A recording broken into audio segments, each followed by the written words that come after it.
Welcome student, कैसे हैं आप सब? अच्छे होंगे। चलो, हमारा जो चैप्टर चल रही है वो है पी ब्लॉक के तत्व चल रही है और हम लोग पढ़ रहे हैं समूह 18।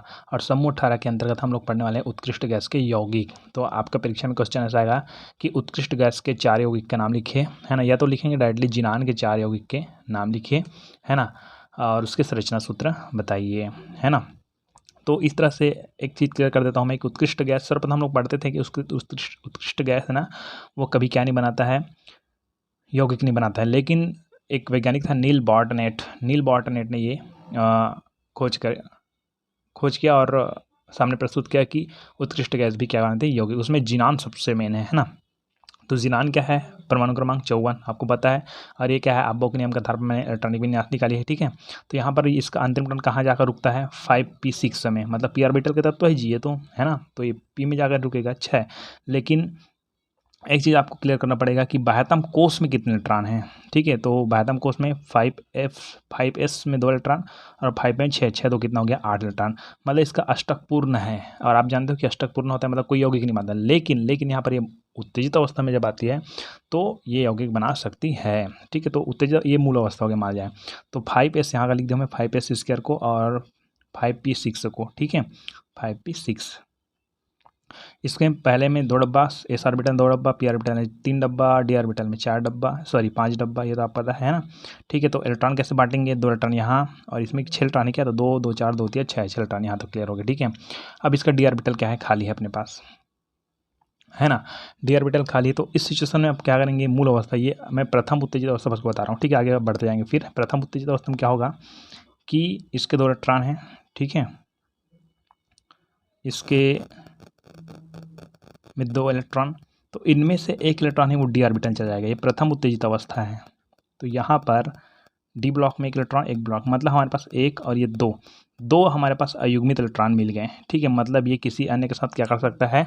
क्रिया कर सकता है, ठीक है। प्रथम उत्तेजित अवस्था। द्वितीय उत्तेजित अवस्था में क्या होगा कि ये वाला इलेक्ट्रॉन फिर यहाँ शिफ्ट हो जाएगा, तो यहाँ आ जाएगा, तो कितने अयुग्मित हो जाएंगे? 1 2 3 4 हो जाएगा। तृतीय में फिर ये वाला यहाँ शिफ्ट हो जाएगा, ठीक है। तो यहाँ ऐसा हो जाएगा, ठीक है। ये वाला कंप्लीट कट जाएगा, तो ये क्या हो जाएगा? 1 2 3 4 5 6 अपने पास अयुग्मित हो जाएंगे और फिर बढ़ते जाएंगे, तो ये वाला इलेक्ट्रॉन यहाँ शिफ्ट हो जाएगा, ठीक है। तो हो जाएगा 4 5 6 4 5 6 7 और ये क्या हो जाएगा? 8। ऐसे से बढ़ते जाएगा, ठीक है। मतलब एक बार +2 +4 +6 +8 ऐसा होते जाएगा। ये तो आप समझ गए होंगे, ठीक है। लेकिन ये हमारा मेन पॉइंट नहीं है। चलिए, तो एक बार और लिखते हैं इसको ताकि आपको समझ आए। 5s² और 5p6, 2 इलेक्ट्रॉन 2 इलेक्ट्रॉन और 2 इलेक्ट्रॉन, और ये अलग खाली रख दीजिए क्योंकि अभी यौगिक बनाऊंगा तो हमारे लिए यूज़फुल होगा, ठीक है। तो चलिए, तो सबसे पहले बताएं जिनान के फर्स्ट यौगिक जिनान के फ्लोराइड्स में, ठीक है। जिनान के फ्लोराइड में पहला नंबर का आता है XeF2। मतलब ये क्या है अपने पास? जिनान डाइफ्लोराइड है, जिनान डाइफ्लोराइड। तो या क्वेश्चन आ सकता है कि जिनान डाइफ्लोराइड की संरचना को समझाइए। तो सीधा समझिए ध्यान से ना। तो सबसे पहले आप लोग तो क्लियर कर देता हूँ मैं, आपको ऐसे बनाना है ये वाला, ठीक है।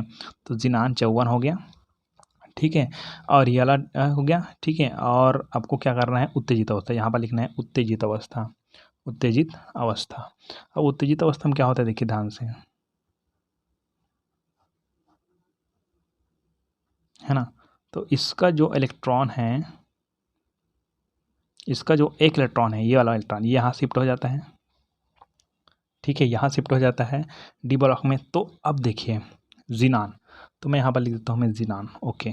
फ्लोरीन कितना है? 2 है हमारे पास, 1 फ्लोरीन ऊपर 1 फ्लोरीन नीचे, ऐसे लिख देते हैं, है ना। अब ये तो क्लियर हो गया, अपने पास जिनान है ना। अब हम लोग इसका पहला पॉइंट देखते हैं, संकरण। इसमें क्या संकरण, कौन सा संकरण होता है? संकरण, है ना।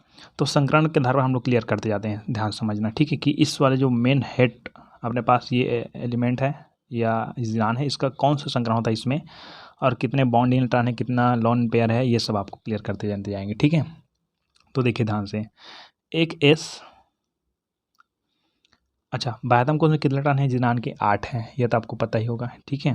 तो एक इलेक्ट्रॉन तो ये खर्च हो गया फ्लोरीन में, दूसरा इलेक्ट्रॉन खर्च हो गया इस फ्लोरीन में, अब बचा कितना? 6 इलेक्ट्रॉन। तो 2 इलेक्ट्रॉन यहाँ, 2 इलेक्ट्रॉन यहाँ, 2 इलेक्ट्रॉन यहाँ बना देता हूँ, तो कुल 2, 2 4, 2 × 6 और 7 और ये क्या हो गया? 8 हो गया, है ना। तो ये 8 इलेक्ट्रॉन है। अब इस जगह को देखिए कि इसमें कौन सा, सबसे पहले आपको बताता हूँ, जब भी संकरण याद करना है तो lone pair plus bond pair equal to आपको संकरण मिल जाएगा। लोन पेयर कितना है? 1 2 3, लोन पेयर 3, बॉन्ड पेयर 1 2, कुल मिलाकर के कितना? 5। तो 5 को कैसे करते हैं?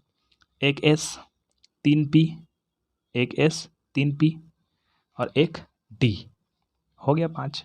ऐसे भी कर सकते हो शॉर्ट ट्रिक में, है ना। और अब यहाँ समझना है तो देखिए ध्यान से, यहाँ पर एक जो जिनान का इलेक्ट्रॉन है ना, यहाँ पर एक जिनान का इलेक्ट्रॉन है, उसके साथ जुड़ेगा फ्लोरीन। कौन जुड़ेगा? फ्लोरीन। ये दूसरे वाले के साथ जुड़ेगा फ्लोरीन। तो फ्लोरीन इसके साथ कौन बनाएगा? सिग्मा बॉन्ड बनाएगा। इसके साथ कौन बनाएगा? सिग्मा बॉन्ड बनाएगा, ठीक है। तो सिग्मा बॉन्ड बनाएगा मतलब ये जो जिनान है उसके साथ एक बॉन्ड इधर, एक बॉन्ड इधर, ये फ्लोरीन बनाया, मतलब यहाँ पर जो इलेक्ट्रॉन बनेगा वो किसका बनेगा? फ्लोरीन बनेगा। तो एक S और 1 2 3 P sp3 और एक D, ये तो इसमें संकरण क्या आएगा? sp3d संकरण आएगा, ठीक। क्या आएगा? sp3d संकरण। अब एक चीज़ आप सोचोगे, एक चीज़ मैं थोड़ा सा क्लियर कर देता हूँ कि यहाँ पर sp3d है ना। मान लो जाए इस d ऑर्बिटल में जुड़ा हुआ जो फ्लोरीन जुड़ा है मान जाए, है ना, तो अच्छी बात है, सिग्मा इलेक्ट्रॉन के साथ, सॉरी सिग्मा बॉन्ड के साथ, सिग्मा इलेक्ट्रॉन भी हो सकते हैं, है ना। अगर यही पाई बॉन्ड के साथ जुड़ा होता है तो हम लोग पाई बॉन्ड को ना बॉन्ड पेयर में हम लोग नहीं लेते हैं, अर्थात उसको किस में नहीं लेते हैं? संकरण में नहीं लेते हैं, ठीक है। हमारा केवल sp3 बस रहता अगर ये पाई बॉन्ड के साथ जुड़ता तो, ठीक। तो संकरण sp3d संकरण हो जाएगा इसके पास, ठीक है, ओके। और बॉन्ड पेयर दूसरा है अपने पास, बॉन्ड पेयर और लोन पेयर कितना कितना है? तो बॉन्ड पेयर हमारे पास 2 है ना। हमारे पास कितना बॉन्ड पेयर है? 2 बॉन्ड पेयर है, एक इधर एक इधर। लोन पेयर कितना है? 3, कुल मिलाकर कितना? 5 आया। तो ये सिद्ध हो जाता है कि अपने पास कौन सा है? sp3d संकरण है, ठीक है। तीसरा पॉइंट देखते हैं इसकी आकृति। तो आप जानते हो कि sp3d जो संकरण होता है उस संकरण का जो आकृति होता है वो क्या होता है? त्रिकोणीय द्विपिरामिडी होता है, ठीक है। लेकिन लोन पेयर के कारण देखिए ध्यान से, इस जगह को देखिए, ये हमारे पास लोन पेयर है ना। लोन पेयर है, देखिए नॉर्मल क्या होता है कि जब भी आप sp3d संकरण में जाएंगे तो त्रिकोणीय द्विपिरामिड मिलेगा अपने को। त्रिकोणीय द्विपिरामिड मतलब ये देखो, ये ऊपर की ओर है ना, तो यहाँ से जाता है एक यहाँ तक, ऐसे करते हैं, केवल देखिए बस ना, समझाने के लिए बात बोल रहा हूँ इसको, ठीक है। यहाँ से जाता है एक, यहाँ से जाता है एक, यहाँ से जाता है एक, तो एक पिरामिड इससे ऊपर की ओर बनता, इधर से जाते हैं पीछे तरफ, इधर से जाते हैं नीचे की तरफ, इधर से जाते नीचे, तो दो पिरामिड बनता, ठीक है। तो मतलब द्विपिरामिड बनता, द्विपिरामिड, है ना। और ये संरचना आपको पहला वाला देखना है ना, ये अभी बनाया उसको नहीं देखना है, ठीक है। ये वाला दिख रहा है ना, ये वाला, उसको बनाना है, ठीक है, ओके। तो यहाँ पर द्विपिरामिडी दिखता है, त्रिकोणीय, 3 कोण, यहाँ पर 1 2 3, इधर पर 3 फलक हो जाते हैं इसके, इधर नीचे, ठीक है। तो त्रिकोणीय द्विपिरामिड होता है। लेकिन इसका लोन पेयर है भाई, और लोन पेयर में आप लोग जानते हो, लोन पेयर और बॉन्डिंग पेयर का क्या समझते हो आप लोग? आकर्षण प्रतिकर्षण, जैसे कि लोन पेयर है और लोन पेयर है, ठीक है। तो लोन पेयर के बीच क्या होता है? आकर्षण क्या होता है? प्रतिकर्षण क्या होता है? ज़्यादा, इसलिए यहाँ पर बहुत ज़्यादा फैला हुआ है, ठीक है। और उसी तरह देखें तो लोन पेयर और बॉन्डिंग पेयर, इसमें आकर्षण इसके अपेक्षा थोड़ा सा कम होता है, मतलब इन दोनों के बीच आकर्षण प्रतिकर्षण थोड़ा क्या होता है? कम होता है, इसलिए नज़दीक है, ये फैला हुआ है, ठीक है। ऐसे ये सिचुएशन तो आप जानते होंगे, ठीक है। तो इसीलिए ना क्या होता है कि इसका जो आकार है वो केवल त्रिकोणीय हो जाता है। क्या हो जाता है? त्रिकोणीय, है ना। तो यहाँ पर इसका डिटेल में क्या करोगे आप लोग कि यहाँ पर नॉर्मल लिख देना कि XeF2 में जो केंद्रीय परमाणु है वो जिनान है, उस जिनान में क्या होता है, sp3d संकरण होता है ना। अतः sp3d संकरण होता है तथा इसकी आकृति त्रिकोणीय द्विपिरामिड होना चाहिए था, लेकिन कितना होता है, क्या होता है, ये रेखीय होता है। तो उतना लिखने की ज़रूरत नहीं है, केवल इतना लिखना कि जो XeF2 है उसमें, है ना, केंद्रीय परमाणु जो जिनान है, केंद्रीय परमाणु कौन है, जिनान है, वहाँ sp3d संकरण होता है, किंतु 3 युग्मित इलेक्ट्रॉन के कारण, 3 एकांक इलेक्ट्रॉन युग्म के कारण इसकी आकृति रेखीय हो जाती है। यहाँ पर, है ना, रेखीय आकृति लिख देना, रेखीय। क्लियर है। तो ये XeF2 की संरचना है। दूसरा चलते हैं हम लोग, चलो दूसरा हम चलते हैं। दूसरा हम क्या है अपने पास है, XeF4, ठीक है, tetra xenon tetrafluoride, tetrafluoride, xenon tetrafluoride. Same यही सिचुएशन फिर करेंगे। यहाँ पर लिखेंगे हम लोग रासायनिक विन्यास जो कि ऊपर लिखा था मैंने, ठीक है, ये वाला, है ना। अब मूल अवस्था देखते हैं हम लोग। मूल अवस्था बार बार लिखने की आवश्यकता तो नहीं है, लेकिन फिर भी लिख देते हैं। ये 5s, ठीक है, 5s स्क्वायर और 5p 6, और अपना जो 5d है वो क्या है, खाली है, मूल अवस्था, ठीक है। संरचना में देखिए, जिनान लिख देते हैं। फ्लोरीन 4 है हमारे पास, कितना है, 4 फ्लोरीन, है ना, 1 2 3 4, ठीक है। और 1 फ्लोरीन, 2 फ्लोरीन, 3 फ्लोरीन और ये 4 फ्लोरीन, ठीक है ना। इसका डिटेल मैं लास्ट में बताऊंगा, है ना। पहले तो आप समझ जाइए कि क्या क्या हो रहा है यहाँ पास। तो सबसे पहले यहाँ पर उत्तेजित अवस्था, उत्तेजित अवस्था में कैसा होगा, हमारे पास एक चीज़ आपको पहले से पता होगा कि 4 फ्लोरीन है, मतलब हमारे पास 1 2 3 4 बॉन्ड की ज़रूरत पड़ेगी अपने को। 4 बॉन्ड के लिए 4 अयुग्मित इलेक्ट्रॉन होना जरूरी है, ठीक है। तो ये 1 2 3 4 5 6 7 8, यहाँ तक तो क्लियर है। 2 इलेक्ट्रॉन इसमें, 6 इलेक्ट्रॉन इसमें, ठीक है। अब होता क्या है, ये इसमें इलेक्ट्रॉन अगर इसमें शिफ्ट हो जाता है ना, तो देखो इसमें इलेक्ट्रॉन इसमें शिफ्ट हो जाता है 1 इलेक्ट्रॉन, ये वाला इलेक्ट्रॉन यहाँ शिफ्ट हो जाता है, ये 2 इलेक्ट्रॉन, तो इसमें कितना कितना बचा, इसमें 1 और ये 2, ठीक है। मतलब 1 2 3 4 हमारे पास अयुग्मित हैं, 4 अयुग्मित हैं। मतलब होगा क्या कि जो यहाँ पर जो संकरण बनेगा, कौन संकरण बनेगा उसको बताऊंगा, ठीक है। उसमें आपको एकदम क्लियर हो जाएगा कि 1 2 3 4 बॉन्ड बनाने वाला है, ठीक है। और जिनान के बाध्यता कोष में कितने इलेक्ट्रॉन होते हैं, 2 और 6, कुल मिलाकर कितना, 8, और 4 बॉन्ड बनाएगा, तो 1 2 3 4 बॉन्ड बनाएगा। मतलब हमारे पास 4 इलेक्ट्रॉन और एक्स्ट्रा है, तो 2 इलेक्ट्रॉन ऊपर, 2 इलेक्ट्रॉन नीचे, ठीक है। अब यहाँ पर क्या होता है, संकरण देखते हैं पहले।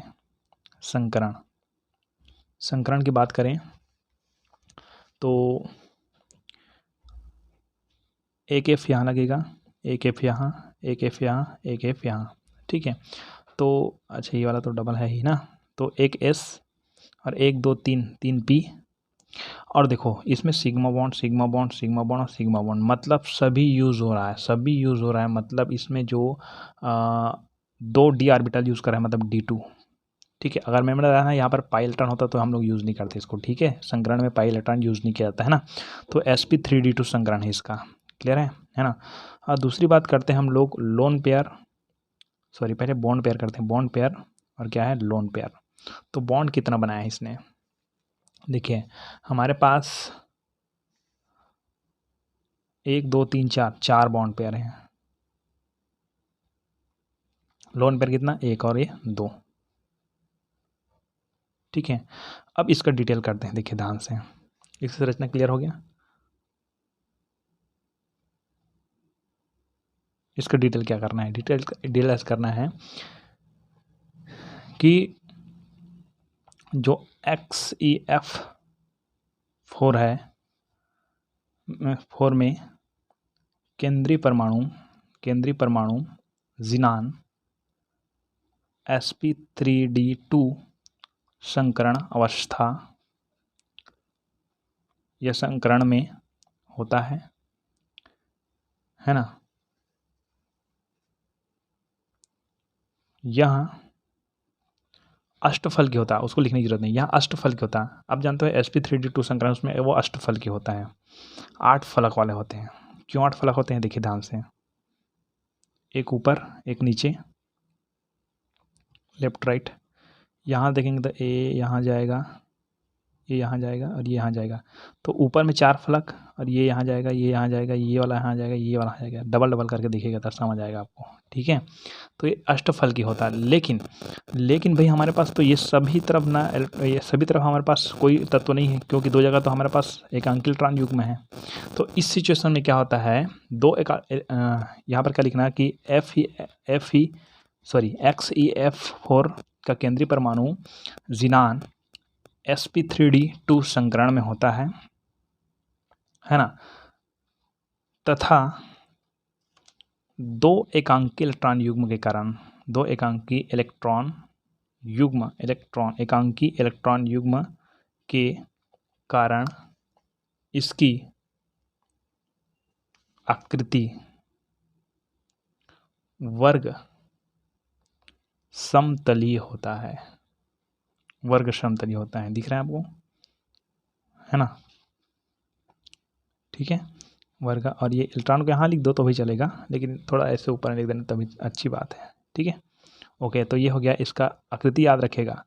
पहला का आकृति मैंने क्या बताया आपको, रेखीय, दूसरी का आकृति वर्ग समतलीय, ठीक है। और आगे हम लोग चलते हैं X6 में। चलिए, तो आ गया था XeF6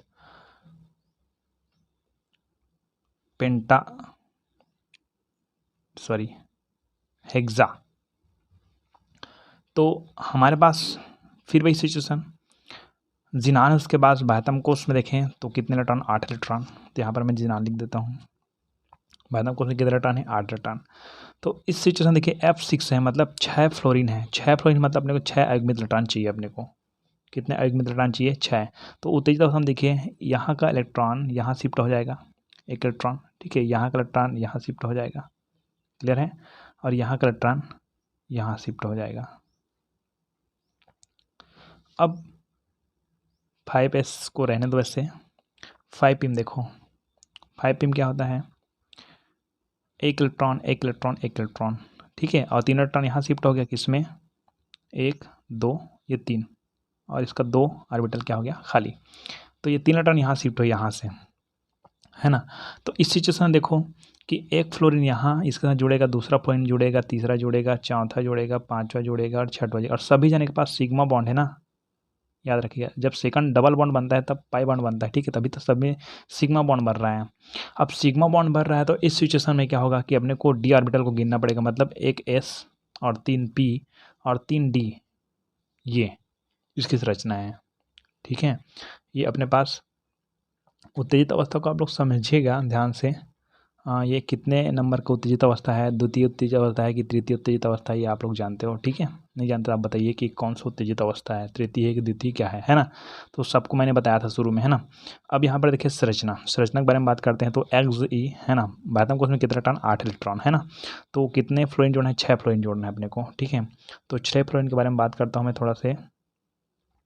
1 फ्लोरीन यहाँ, ये सीधा एक प्लेनर में है ना, प्लेनर में जा रहा है, ठीक है। देखिए ध्यान से, लेकिन प्लेनर नहीं होगा, देखिए ध्यान से ना। एफ ही लिख देता हूँ जी, एफ और ये एफ, ठीक है। 4 तो मैंने यहाँ लिख दी लेफ्ट राइट में करके, ठीक है। एक मैं ऊपर की ओर लिखता हूँ और एक नीचे की ओर लिखता हूँ, ठीक है। एक ऊपर की ओर क्या है और एक क्या है नीचे की ओर, क्लियर है। तो फ्लोरीन, है ना। अब इस चीज़ हम देखिए, हमारे पास लोन पेयर कितना बचेगा, तो 1 2 3 4 5 6 और बाह्यतम कोश में कितने इलेक्ट्रॉन है आपको बताया था, ज़ीनान के 8, तो कितना लोन पेयर 1 बचा, ठीक है। तो संरचना देखे हैं, तो संरचना में आपको क्या समझ आ रहा है, यहाँ पर देखिए इसके पास 1 2 3 4 5 6 अपने पास क्या है, बॉन्ड है, बॉन्ड।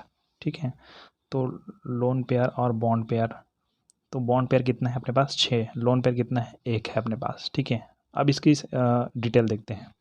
इसमें क्या होता है कि जिनान, इसको पूरा लिखना, जिनान हेक्सा फ्लोराइड में केंद्रीय परमाणु जिनान sp3d3 संकरण, जिनान में sp3d3 संकरण होता है तथा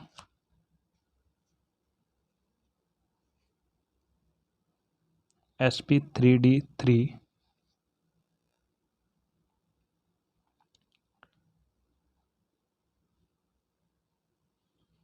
पंचकोणीय द्विपिरामिडीय होता है, लेकिन या किंतु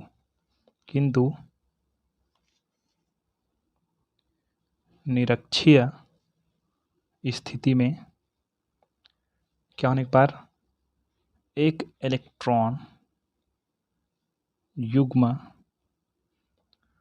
आ जाने से आकृति विकृत हो जाती है। देखो यहाँ मैंने क्या बोला, इसको एक बार सुन लीजिए फिर, कि जिनान हेक्सा फ्लोराइड में केंद्रीय परमाणु जिनान में sp3d3 संकरण होता है तथा या यहाँ पर लिख देंगे ज्ञात है कि sp3d3 है ना, पंचकोणीय द्विपिरामिडीय होता है, लेकिन निरक्षीय स्थिति में एक इलेक्ट्रॉन युग्म आ जाने से आकृति विकृत हो जाती है ना, आकृति विकृत हो जाती है। और यहाँ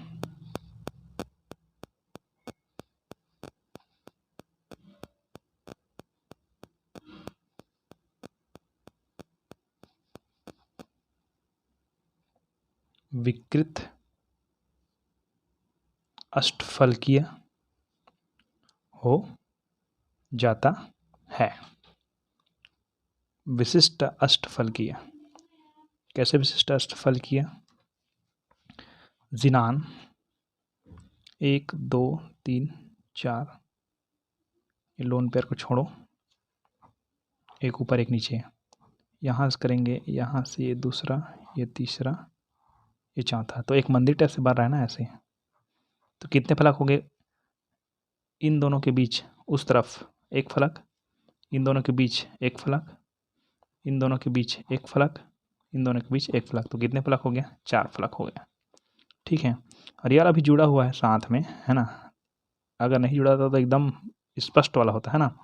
तो ये देखो, एक फलक, 2 फलक, ये और ये उसके पीछे की ओर एक फलक, है ना, ये और ये इसके तरफ एक फलक, ये और ये इनके तरफ एक फलक, ये और ये इसका 4 फलक इधर, 4 फलक पर, तो अष्टफल की हो गया ना, अष्टफल। लेकिन विकृत है, विकृत क्योंकि यहाँ पर आपने कहा क्या है, सॉरी आपको दिखा नहीं होगा यार, फिर से बताना पड़ेगा मेरे को, है ना।